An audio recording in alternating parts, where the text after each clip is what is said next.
This is how I thread a John Deere 375 round baler with twine. This is the side with the counter on it. I've already got one bundle of twine in it. We don't have very much hay to bale today, so I'm pretty sure one will do it. One on each side will typically do us 50 bales.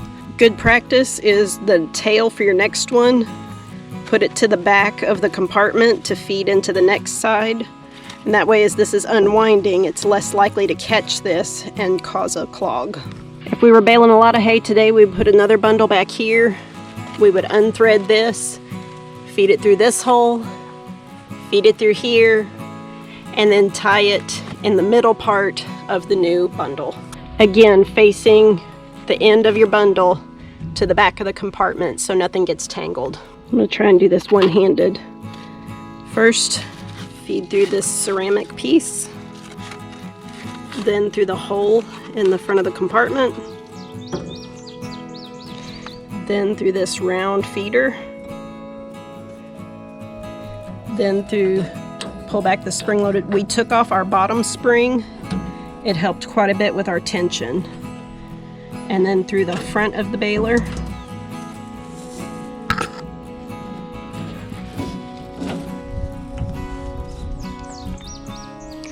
around the pulley.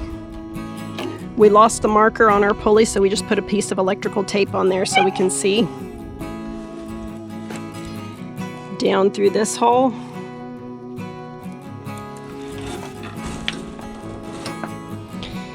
Now through this hole here.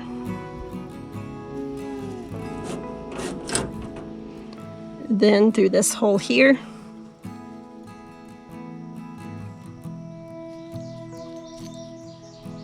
Should have brought a tripod with me.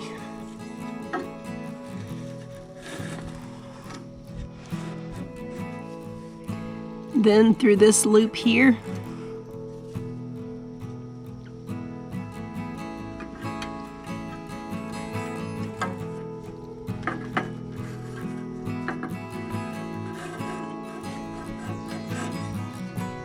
From the other side, there's what we just went through. We're going to take it through that white ceramic piece.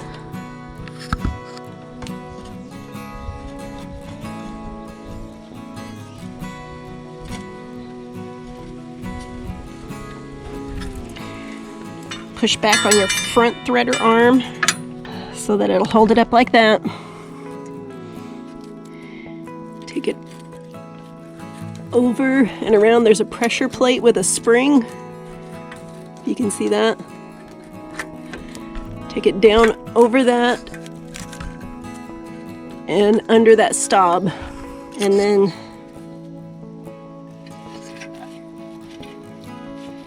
feed it through the tie arm and pull enough through so that it'll feed into the baler when it's time. Let's do the other side after we close our flap. Now for the other side, we had a little piece of one that we had left over from last time we baled, and another piece of one hooked together, though it'll get us through today.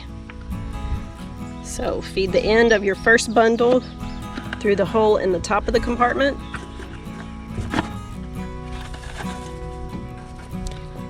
Feed it through the pressure plate and through the front of the hole on the baler.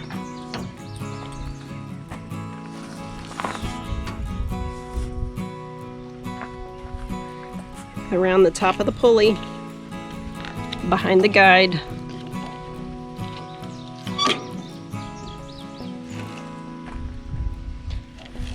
Through this hole.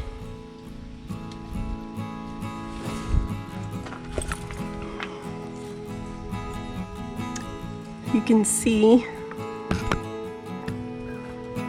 there is a hole here for it to go through behind this plate.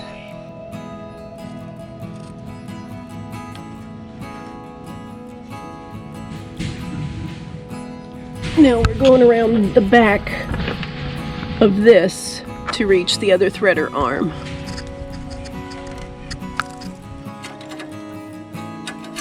Open up the door on your threader arm. Right there, that we're gonna go through.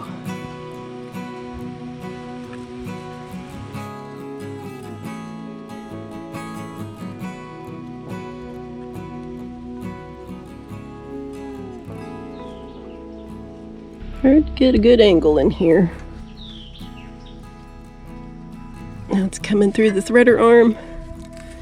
There's another pressure plate back here that you want to hook it over the top of to bring it behind.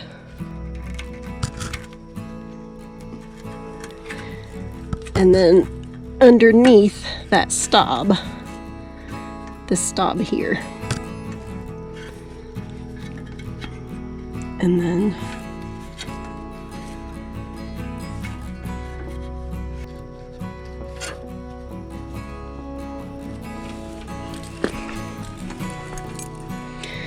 pull through enough that it'll catch when you bale. Shut the door.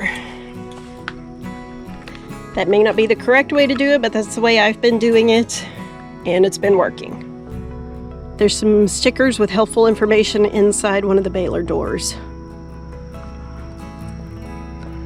I call that my cheat sheet. It's not perfect, but it'll get you close. To connect two together, here's the end of the bundle. Get the end, feed it through this hole in the compartment, take it through the ceramic piece, and then make sure your end of this bale is towards the back so it doesn't get caught. And then tie these two together so that when we run out in the first bundle, it'll automatically feed and start using from the second bundle. Not real good at this yet.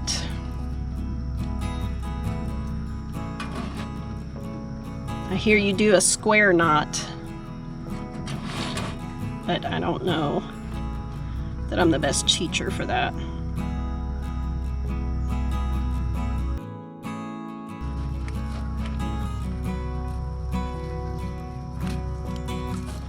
Nope.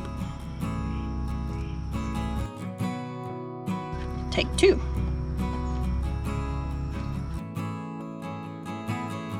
Nope. Take three.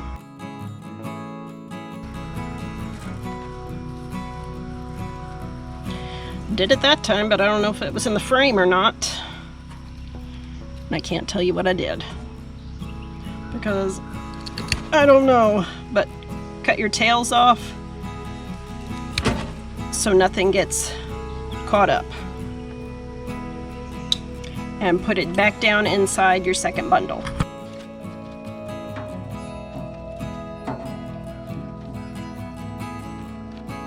My husband has already greased the baler for me. It's hard for me to get it to the grease alamites and compress the lever to get the grease in, but I will lubricate the chains with Molly Lube.